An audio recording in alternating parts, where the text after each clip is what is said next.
नमस्कार साथियों, एक बार फिर से स्वागत है आपका अपना YouTube चैनल साइंस गुरु रवि में। कैसे हो आप? आशा करता हूं सभी अच्छे होंगे और अच्छे से अपनी पढ़ाई कर रहे होंगे। गाइज, जैसा कि आपने थंबनेल और टाइटल में देखा कि भैया हम पढ़ने वाले हैं प्लांट क्लासिफिकेशन। याद रहे साथियों, प्लांट क्लासिफिकेशन की 2 क्लास कंप्लीट हो गई है। अगर आपने पहले वो वीडियो नहीं देखी है तो जाओ, आपको नीचे लिंक डिस्क्रिप्शन में मिल जाएगा, आप जाकर चेकआउट कर सकते हैं। उसके बाद में साथियों आज की क्लास लेना आपको बहुत अच्छे से समझ में आएगा। तो साथियों, जो हमने कल और साथियों परसों के दिन पढ़ा, पहले उनके बारे में समझ लेते हैं कि हमने क्या क्या पढ़ा, फिर साथियों हम आज की क्लास स्टार्ट करेंगे। तो भैया हेडिंग लगा लीजिए, प्लांट क्लासिफिकेशन। प्लांट क्लासिफिकेशन यानी कि पादप वर्गीकरण। सबसे पहले मुझे यह बताओ साथियों कि हमें पादपों का वर्गीकरण करने की आवश्यकता क्यों पड़ी।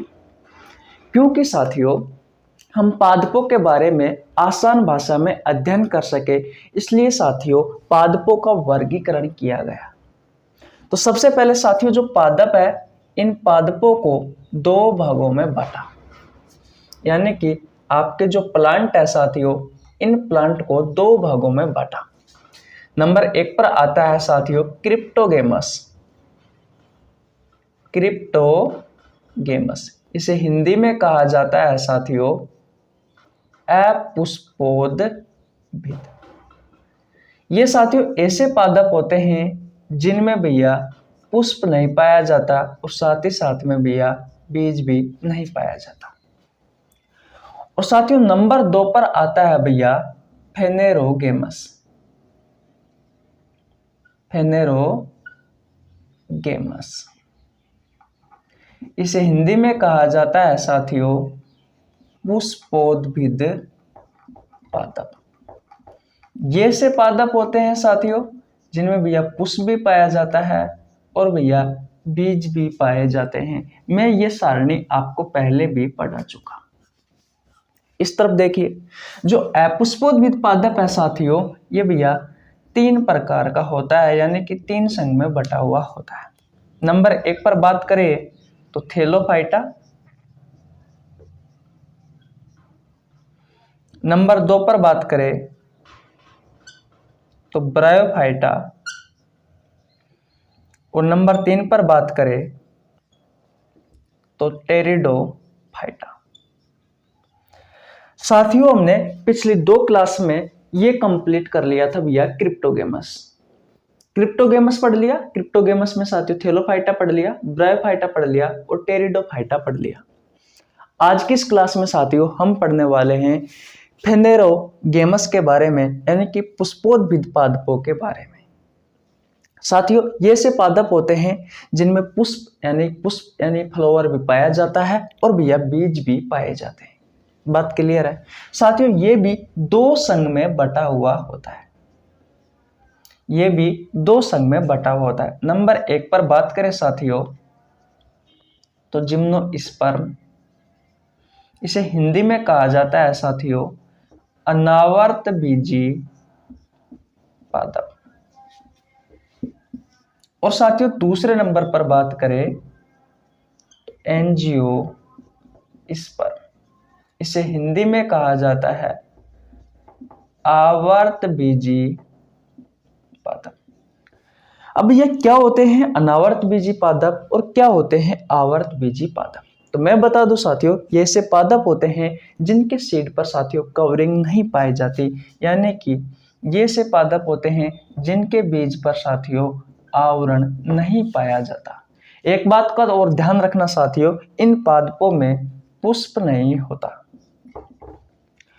एंजियोस्पर्म आवर्तबीजी पादप ये से पादप होते हैं साथियों जिनके बीज पर, यानी कि जिनके सीड पर साथियों कवरिंग होती है, यानी कि इनके बीज पर आवरण होता है और इनमें भैया पुष्प भी पाए जाते हैं। क्या इतनी बात क्लियर है? और देखिए साथियों ये जो एंजियोस्पर्म होता है भैया ये 2 भागों में बटा हुआ होता है। ये भी 2 भाग में बटा हुआ होता है। नंबर 1 पर बात करें साथियों तो मोनोकोट दिख रहा है आपको, एक बीजपत्री। और नंबर 2 पर बात करें भैया तो डाइकोट यानी कि द्विबीजपत्री। अब ये मोनोकोट और डाइकोट क्या होते हैं साथियों? तो देखिए मोनोकोट ये ऐसे पादप होते हैं साथियों जिनके बीज को 2 बराबर भागों में नहीं बांटा जा सकता, वो होते हैं भैया मोनोकोट। जैसे कि अपन कह सकते हैं कि चावल के बीज को क्या 2 बराबर भागों में बांटा जा सकता है? नहीं साथियों, ये मोनोकोट का उदाहरण। जैसे कि गेहूं, क्या जो गेहूं होता है उसके बीज को 2 बराबर भागों में बांटा जा सकता है? नहीं भैया, उसके बीज को 2 बराबर भागों में नहीं बांटा जा सकता। डाइकोट की बात करते हैं, द्विबीजपत्री। ये से पादप होते हैं साथियों जिनके बीज को 2 बराबर भागों में बांटा जा सकता है। जैसे कि अगर मैं एग्जाम्पल की बात करूं तो मूंगफली, जो मूंगफली होती है साथियों, देखना मूंगफली का एक दाना लेना, तो आप उसके छिलका को उतारोगे साथियों तो देखोगे कि इसके बीज को 2 बराबर भागों में बांटा जा सकता है। ठीक उसी प्रकार जो चना होता है साथियों, चने के बीज को भी 2 बराबर भागों में बांटा जा सकता है। जो मटर होता है साथियों, उस मटर के बीज को भी 2 बराबर भागों में बांटा जा सकता है। जैसे बादाम है, काजू है और भी बहुत सारे हैं साथियों, आम है, जिनके बीज को 2 बराबर भागों में बांटा जा सकता है, वो सभी डाइकोट में आते हैं। तो मैंने आपको ये तो बता दिया कि क्रिप्टोगेमस हमने पढ़ लिया, थैलोफाइटा पढ़ लिया, ब्रायोफाइटा पढ़ लिया, टेरिडोफाइटा पढ़ लिया, और आज हम पढ़ने वाले हैं फेनोरोगेमस के बारे में। फेनोरोगेमस आपको अच्छे से समझ में आ गया। ये ऐसे पादप होते हैं साथियों जिनमें पुष्प पाया जाता है और भैया बीज भी पाए जाते हैं। हम स्टार्ट करने वाले हैं भैया जिम्नोस्पर्म से। तो करें आज की क्लास स्टार्ट। अगर आपने स्क्रीनशॉट नहीं लिया है तो भैया स्क्रीनशॉट ले लीजिए।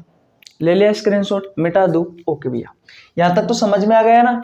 ये सारणित में आपको पहले पढ़ा चुका। ओके,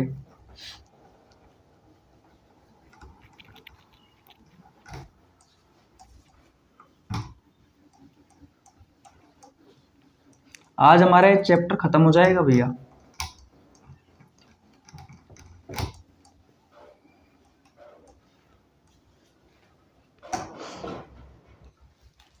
देखिए भैया, अब आप हेडिंग क्या लगाओगे? फेनेरोगेमस।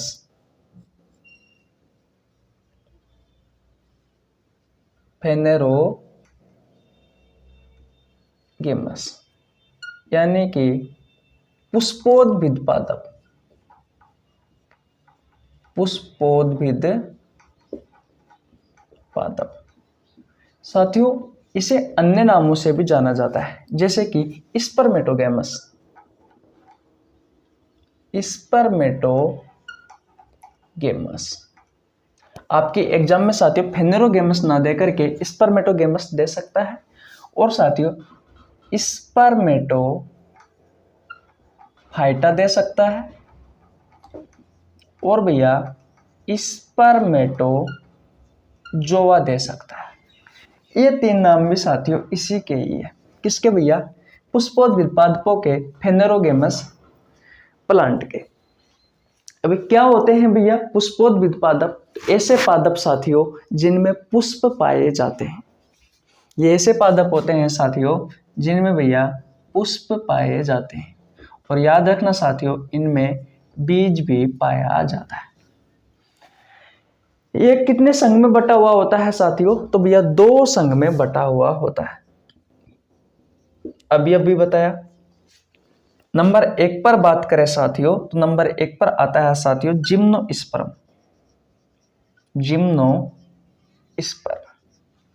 और नंबर 2 पर बात करें साथियों तो एंजियोस्पर्म। जिम्नोस्पर्म को कहा जाता है साथियों अनावर्त बीजी पादप, और एंजियोस्पर्म को कहा जाता है साथियों आवर्त बीजी पादप। तो सबसे पहले हम इसके बारे में पढ़ते हैं, जिम्नोस्पर्म के बारे में, और उसके बाद में भैया हम एंजियोस्पर्म के बारे में पढ़ेंगे। इतनी बात कंप्लीट है। देखिए अनावर्त बीजी पादप ऐसे पादप साथियों जिनके बीज पर आवरण नहीं पाया जाता, उन पादपों को कहा जाता है अनावर्त बीजी पादप। दोबारा सुनना, ऐसे पादप जिनके बीज पर साथियों आवरण नहीं पाया जाता उन पादपों को कहा जाता है अनावर्त बीजी पादप। यानी इसमें ऐसे पादप आते हैं साथियों जिनका जो सीड होता है ना, उनके सीड पर जो कवरिंग होती है वो नहीं पाई जाती। तो लिख लीजिए, इनके बीज पर आवरण नहीं पाया जाता। पहली बात कंप्लीट है। दूसरी बात देखिए भैया, इनमें जो पुष्प होते हैं, जो फ्लावर होते हैं साथियों, वो भी नहीं पाए जाते। जिम्नोस्पर्म साथियों एक ग्रीक भाषा का शब्द है जो किससे बना है? जिम्नोज से बना है। किससे बना है भैया? जिम्नोज से। और इस जिम्नोज का मतलब होता है साथियों नगन या फिर स्पर्म। इतनी बात क्लियर है। और देखिए भैया, अगर आपसे क्वेश्चन पूछे कि जिम्नोस्पर्म का अध्ययन विज्ञान की जिस शाखा में किया जाता है उस शाखा को क्या कहा जाता है, तो याद रखना साथियों, उस शाखा को कहा जाता है जिम्नोलॉजी स्टडी। जिम्नोलॉजी। जिम्नोस्पर्म का अध्ययन विज्ञान की जिस शाखा में किया जाता है उस शाखा को साथियों क्या कहा जाता है? जिम्नोलॉजी कहा जाता है। और महत्वपूर्ण शाखा है साथियों बायोलॉजी की, वो मैं आपको लिखवा देता हूँ, ये आपकी एग्जाम में डायरेक्ट पूछी जाती है। याद रखना साथियों, ये वीडियो सभी परीक्षाओं के लिए उपयोगी है। अगर आपने पहले की वीडियो नहीं देखी है तो जाओ, आपको लिंक डिस्क्रिप्शन में मिल जाएगा, पहले की वीडियो जाकर आप देख सकते हो, ताकि आपको ये चैप्टर बहुत अच्छे से समझ में आए। आपसे क्वेश्चन पूछा जाता है साथियों, दिख रहा है यहाँ पे, हाँ, कि भैया जो शैवाल होते हैं उन शैवालों का अध्ययन विज्ञान की जिस शाखा में किया जाता है उन्हें क्या कहा जाता है? तो याद रखना साथियों, शैवालों का अध्ययन विज्ञान की जिस शाखा में किया जाता है उन्हें कहा जाता है फाइकोलॉजी, उस शाखा को। कवक के बारे में पूछे तो साथियों कवक का अध्ययन विज्ञान की जिस शाखा में किया जाता है उस शाखा को माइकोलॉजी कहा जाता है। अगर आपसे फलों के बारे में पूछे कि फलों का अध्ययन विज्ञान की जिस शाखा में किया जाता है तो भैया उस शाखा को कहा जाता है पोमोलॉजी। अगर आपसे साथियों पुष्पों के बारे में पूछे कि पुष्पों का अध्ययन विज्ञान की जिस शाखा में किया जाता है तो उस शाखा को कहा जाता है एंथोलॉजी। ये वो महत्वपूर्ण शाखाएं हैं साथियों जो आपसे बार बार आपकी परीक्षाओं में पूछी जाती है। जिम्नोस्पर्म का अध्ययन विज्ञान की जिस शाखा में किया जाता है उस शाखा को क्या कहा जाता है? जिम्नोलॉजी कहा जाता है। इतनी बात क्लियर है। अगर साथियों आपसे क्वेश्चन पूछा जाए कि फादर ऑफ जिम्नोलॉजी, यानी कि जिम्नोलॉजी का पितामह या जनक से कहा जाता है, देखिए भैया, फादर्स ऑफ जिम्नोलॉजी, तो भैया चैम्बरलेन को कहा जाता है। चैम्बरलेन को कहा जाता है। बात समझ में आ गई? हिंदी में लिखो चैम्बरलेन।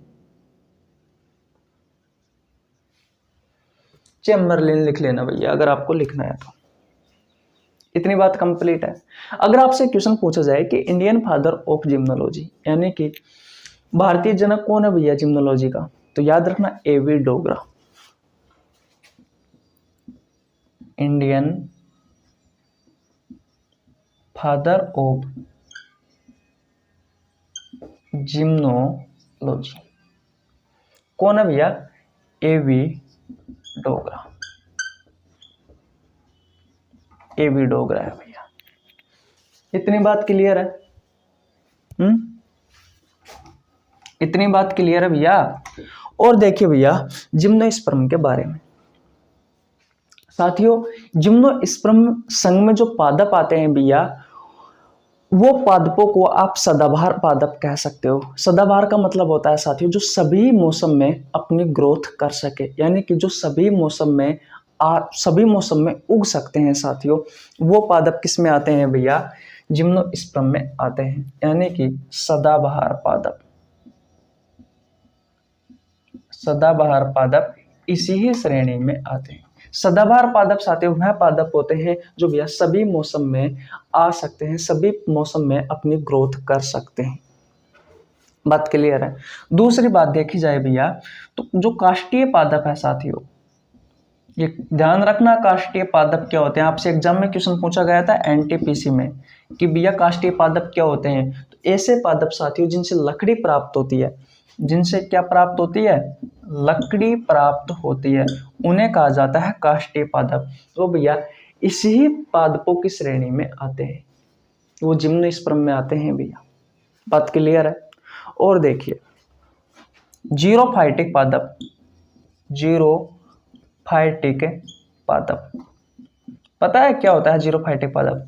ऐसे पादप साथियों जो भैया कम पानी में ग्रोथ कर जाए, कम पानी में अपना विकास कर जाए, ग्रोथ कर जाए, अपना डेवलपमेंट कर जाए, वो पादपों को कहा जाता है जीरोफाइटिक पादप। यह आपसे भैया ग्रुप डी की एग्जाम में पूछा गया था कि जीरोफाइटिक पादप कौन से होते हैं। तो याद रखना, ऐसे पादप साथियों जो भैया कम पानी में ग्रोथ कर जाए, उन पादपों को कहा जाता है जीरोफाइटिक पादप। और ये पादप भी भैया इसी श्रेणी में आते हैं। बोलो, इतनी बात क्लियर है।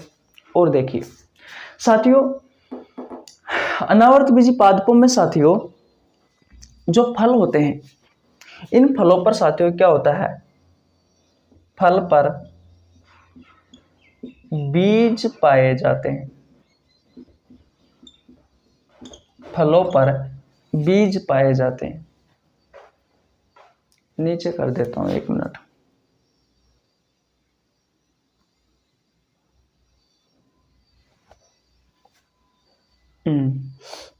मैं कह रहा था कि जिम्नोस्पर्म पादपों में साथियों जो फल आते हैं, उन फलों पर साथियों बीज पाए जाते हैं।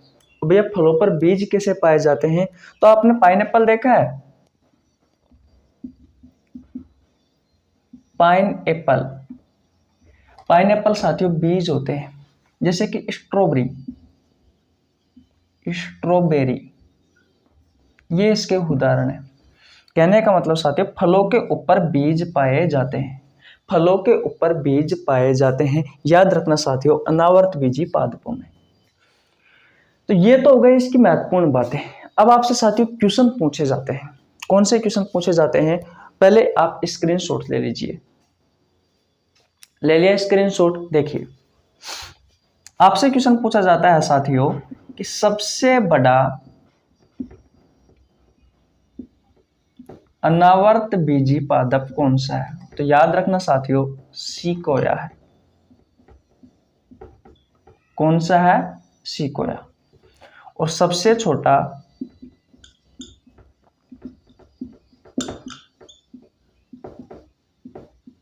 अनावर्त बीजी की बात करें तो भैया एंजियोर है। इसे साथियों एक अन्य नाम से भी जाना जाता है, वो याद नहीं आ रहा, लेकिन भैया एंजियोर जरूर याद कर लेना। और देख लेना साथियों कि सबसे छोटा अनावर्त बीजी पादप कौन सा है।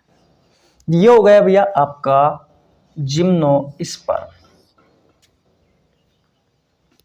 बोलो, आपको मेरे द्वारा बताई हुई बात समझ में आई या नहीं आई? एक बार स्क्रीनशॉट ले लीजिए। ले लिया स्क्रीनशॉट? ले लिया भैया स्क्रीनशॉट? देखिए एक बार और रिविजन करते हैं, अब आपको बहुत अच्छे से समझ में आएगा। और ध्यान से सुनना। फेनोरोगेमस के बारे में पढ़ रहे थे। फेनोरोगेमस को हिंदी में कहा जाता है पुष्पोद्भिद पादप, यानी कि ऐसे पादप साथियों जिनमें पुष्प भी पाया जाता है और बीज भी पाए जाते हैं। ये इसके अन्य नाम है। स्पर्मेटोगेमस कहा जा सकता है, स्पर्मेटोफाइटा कहा जा सकता है और स्पर्मेटोजोआ कहा जा सकता है। इसको साथियों 2 संघ में बांटा गया था, जिम्नोस्पर्म और एंजियोस्पर्म, जो कि मैंने अभी मिटा दिया है। सबसे पहले हम पढ़ते हैं जिम्नोस्पर्म के बारे में। इसे साथियों हिंदी में कहा जाता है अनावर्त बीजी पादप। ये ऐसे पादप होते हैं साथियों जिनके बीज पर आवरण नहीं पाया जाता, यानी कि इनका जो सीड होता है साथियों, उन सीड पर कवरिंग नहीं पाई जाती। बात क्लियर है? देखिए जो जिम्नोस्पर्म शब्द है साथियों, ये एक ग्रीक भाषा का शब्द है जिसकी उत्पत्ति जिम्नोज शब्द से हुई है और उसका अर्थ होता है नगन या स्पर्मा। बात क्लियर है? अगर साथियों आपसे क्वेश्चन पूछा जाए कि जिम्नोस्पर्म का अध्ययन विज्ञान की जिस शाखा में किया जाता है, उस शाखा को क्या कहा जाता है? तो यह जिम्नोलॉजी कहा जाता है। अगर आपसे इसका जनक पूछे तो चैम्बरलिन है। अगर भारतीय जनक पूछे साथियों तो कौन है? एवी डोगरा है। इतनी बात क्लियर है? दूसरी बात, इस संघ में साथियों सदाबहार पादप आते हैं। ऐसे पादप साथियों जो सभी मौसम में अपनी ग्रोथ कर सकते हैं, वो पादप आते हैं। दूसरी बात, इस संघ में साथियों काष्ठीय पादप आते हैं। ऐसे पादप साथियों जिनसे लकड़ी प्राप्त होती है वो पादप साथियों काष्ठीय पादप कहलाते हैं, वो इसी संघ में आते हैं। इस संघ में साथियों जीरोफाइटिक पादप आते हैं। जीरोफाइटिक पादप वह पादप होते हैं साथियों जो भैया कम पानी में ग्रोथ कर जाए, वो भैया इसी श्रेणी में आते हैं। बात क्लियर है? ध्यान रखना, इनमें साथियों जो फल आते हैं, इन पादपों में जो फल आते हैं उन फलों के ऊपर साथियों बीज पाए जाते हैं, जैसे कि पाइनएप्पल और स्ट्रॉबेरी। बात क्लियर है? फिर आपसे क्वेश्चन पूछा जाता है साथियों, जो आपसे एग्जाम में बार बार पूछे जाते हैं कि सबसे बड़ा अनावर्त बीजी पादप कौन सा है। या दोनों तो इंपॉर्टेंट है ना, तो याद कर ही लेना भैया, ग्रुप डी रेलवे एसएससी में तो बहुत ही बार पूछा गया है। सबसे बड़ा अनावर्त बीजी पादप कौन सा है? सिकोया। और सबसे छोटा अनावर्त बीजी पादप कौन सा है? एंजियो। ये एंजियोर का एक अन्य नाम और साथियों आप देख लेना, इसे साथियों रेडवुड ट्री भी कहा जाता है, सिकोया। बात क्लियर है? तो ये बात समझ में आ गई है, तो स्क्रीनशॉट ले लिया है, मिटा देता हूं। आगे चलते हैं और अब पढ़ते हैं भैया हम एंजियोस्पर्म के बारे में, जो कि इस फेनोरोगेमस का दूसरा भाग है, उसके बारे में। अगर आप जानते हो साथियों कुछ तो कमेंट बॉक्स में बताइए।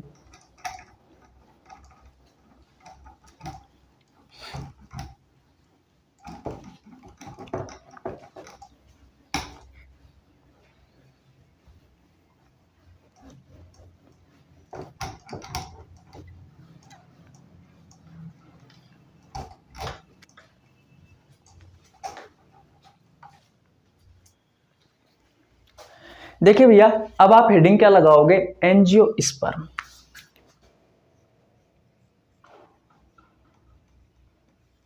एंजियोस्पर्म हिंदी में क्या कहा जाता है? आवर्त बीजी पादप। याद रखना साथियों, ये ऐसे पादप होते हैं जिनके बीज पर आवरण पाया जाता है। इनके बीज पर क्या पाया जाता है? आवरण पाया जाता है। और इनमें भैया पुष्प भी पाए जाते हैं। क्या पहली बात आपको क्लियर हुई? ये ऐसे पादप होते हैं साथियों जिनके बीज पर आवरण पाया जाता है और भैया पुष्प भी पाए जाते हैं। लेकिन अनावर्त बीजी पादप कौन से पादप होते हैं? ऐसे पादप जिनके बीज पर आवरण नहीं पाया जाता और उनमें पुष्प भी नहीं पाया जाता था। बात क्लियर है? जिसे आपने जिम्नोस्पर्म कहा। हम पढ़ रहे हैं एंजियोस्पर्म के बारे में, आवर्त बीजी पादपों के बारे में। ये ऐसे पादप होते हैं जिनके बीज पर आवरण पाया जाता है और साथियों पुष्प भी पाए जाते हैं। बात क्लियर है? और देखिए साथियों, संसार में जितने भी जीवित पौधे हैं उनका 80% प्रतिनिधित्व, 80% प्रतिनिधित्व ये भैया अकेला करता है। इसका मतलब समझे आप? संसार में साथियों जितने भी जीवित पौधे हैं उनमें 80% पौधे साथियों एंजियोस्पर्म में आते हैं। क्योंकि साथियों इनमें जड़ होता है, तना होता है, पत्तियां होती, फूल होता है, फल होता है, संवहनीय उत्तक तंत्र पाया जाता है, जाइलम फ्लोएम पाया जाता है, क्लोरोफिल पाया जाता है, क्लोरोप्लास्ट पाया जाता है, प्रकाश संश्लेषण की प्रक्रिया होती है, स्वपोषी होते हैं। वो सारे लक्षण जो आपने पहले की क्लासों में पढ़े वो सभी लक्षण इसमें पाए जाते हैं साथियों। इन्हें साथियों संबल पादप भी कहा गया है। अब ये संबल पादप क्या होते हैं साथियों? ऐसे पादप साथियों जो सर्वाधिक मात्रा में पाए जाते हैं, जो सबसे ज्यादा पाए जाते हैं, जो सबसे ज्यादा पाए जाते हैं, उन्हें कहा जाता है संबल पादप। आपसे क्वेश्चन पूछा जाता है कि संबल पादप होते क्या है, तो वो पादप साथियों जो सर्वाधिक मात्रा में पाए जाते हैं उन पादपों को कहा जाता है संबल पादप। ये किस में आते हैं? एंजियोस्पर्म में आते हैं।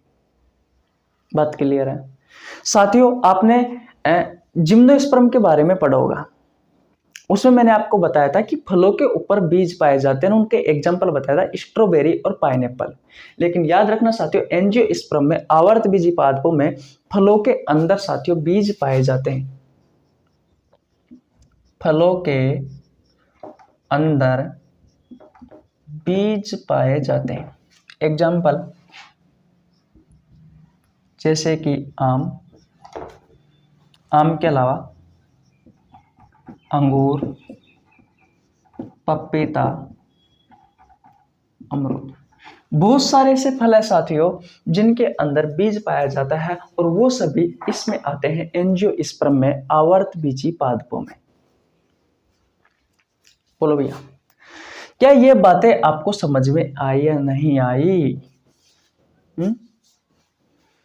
अब आपसे साथी जो महत्वपूर्ण क्वेश्चन है जो पूछे जाते हैं वो ये पूछे जाते हैं भैया कि सबसे बड़ा आवर्त बीजी पादप और भैया सबसे छोटा आवर्त बीजी पादप, बताओ भैया। अगर आपको पता है तो कमेंट बॉक्स में बताओ, दोनों ही बहुत ज्यादा इंपॉर्टेंट है, बार बार आपसे आपके प्रतियोगी परीक्षाओं में पूछे जाते हैं। देख लीजिए भैया, सबसे बड़ा आता है यूकलिप्टिस और सबसे छोटा कौन सा है? वोल्फिया या वोफिया भी कह सकते हो आप। बोलो बोलो बोलो भैया जी, बोलो। समझ में आया? सीधी सी बात है यार, आवर्त बीजी पादप ऐसे पादप होते हैं जिनके बीज पर आवरण पाया जाता है और इसमें पुष्प भी पाया जाता है। संसार में जितने भी जीवित पौधे हैं साथियों, उनका 80% यह अकेला प्रतिनिधित्व करता है। कहने का मतलब संसार में जितने भी जीवित पौधे हैं उनमें 80% तो भैया ये अकेला एंजियोस्पर्म लेकर बैठा है। संबल पादप कहलाते हैं जो साथियों सर्वाधिक मात्रा में पाए जाते हैं, उन पादपों को संबल पादप कहा जाता है। जिम्नोस्पर्म में पढ़ा था हमने कि भैया फलों के ऊपर बीज थे, लेकिन एंजियोस्पर्म में साथियों क्या है?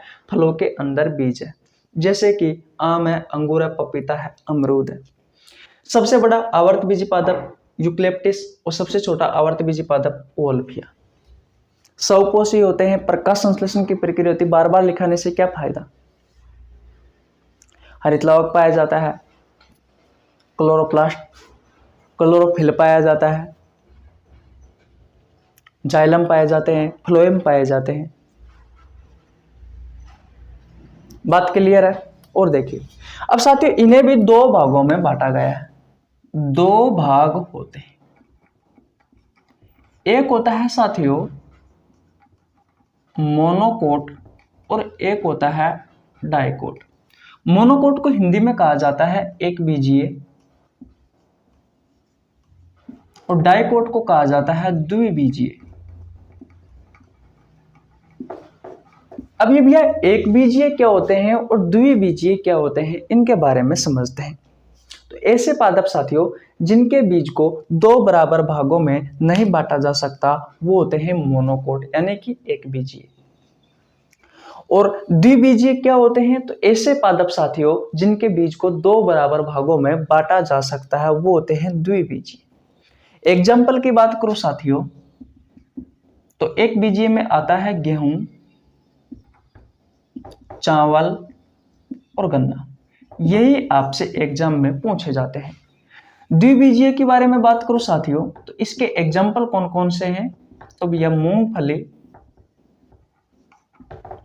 चना, मटर, बादाम, आम, काजू, ये सभी साथियों आपको याद करने हैं। और बताऊं, इनकी साथियों जो जड़ होती है वो फैली हुई होती है और इनकी जो जड़ होती है साथियों वो बिल्कुल अंदर सीधी जाती है, फैली हुई कम होती है। और बात बताऊं, ये जो मोनोकोट होते हैं एक बीजीय होते हैं, इनमें जो संवहनीय उत्तक होते हैं साथियों वो भैया फैले हुए रहते हैं। लेकिन याद रखना जो द्विबीजीय पौधे होते हैं उनमें जो संवहनीय उत्तक होते हैं जाइलम और फ्लोएम जो होते हैं भैया तो बिल्कुल परिधि पर होते हैं साथियों। और बताऊं, इनकी साथियों जो पत्तियां होती है एक बीजीय पादपों की, एक उन पर साथियों धारियां होती है, लेकिन भैया द्विबीजीय पादपों की जो पत्तियां होती है भैया वो शाखाओं में बटी हुई होती है। लेकिन वो आपसे क्वेश्चन पूछा नहीं जाता, छोड़िए, बस आप तो इतना याद कर लीजिए कि एक बीजीय पादप ऐसे पादप होते हैं जिनके बीज को दो बराबर भागों में नहीं बांटा जा सकता, जैसे कि गेहूं, चावल, गन्ना। द्विबीजीय पादप डाइकोट ऐसे पादप होते हैं जिनके बीज को 2 बराबर भागों में बांटा जा सकता है, जैसे कि मूंगफली, चना, मटर, बादाम, आम और काजू। तो ये हो गया भैया आपका आवर्त बीजी। और यहां साथियों आपका चैप्टर समाप्त हो गया है। आपको कुछ भी डाउट है, कमेंट बॉक्स खुला पड़ा है, पूछ सकते हो। जितना मेरे से आएगा मैं उतना जरूर बताऊंगा आपको। तो कैसी लगी आपको वीडियो? अगर वीडियो अच्छी लगी हो तो वीडियो को लाइक कर देना। चैनल पर नया है तो चैनल को सब्सक्राइब कर लेना, बेल आइकन को प्रेस कर लेना, जिससे आपके पास हमारी वीडियो का नोटिफिकेशन टाइम टू टाइम पहुंच सके। कल हम साथियों चैप्टर स्टार्ट करने वाले हैं बॉटनी का ही, प्लांट मॉर्फोलॉजी, पादप आकारिकी, जिसमें साथियों हम पादप के भागों के बारे में अध्ययन करेंगे। मॉर्फोलॉजी क्या होती है? पादप के बाहरी भागों के बारे में अध्ययन करना ही साथियों मॉर्फोलॉजी कहलाता है। जैसे कि जड़, तना, पत्ती, इनके बारे में, फल, पुष्प, इनके बारे में साथियों हम अध्ययन करेंगे। उसके बाद में साथियों प्लांट हार्मोन पढ़ेंगे। उसके बाद में जैसे पिगमेंट वगैरह और भी जो चैप्टर है साथियों उनके बारे में चर्चा करेंगे। लेकिन फिलहाल तो साथियों मेरा डिसीजन यही है कि भैया हम नया चैप्टर स्टार्ट करने वाले हैं, प्लांट मॉर्फोलॉजी। तो कैसी लगी आपको वीडियो? मस्त ना? कोई डाउट हो तो बता दीजिए। और यार चैनल को सब्सक्राइब कर लो यार, बहुत ज़्यादा मेहनत लगी है, मैंने इतनी वीडियो अपलोड कर दी और आप साथ ही नहीं देते। कैसे चलेगा भैया काम? ठीक है, चल मिलते हैं कल, तब तक के लिए राम राम।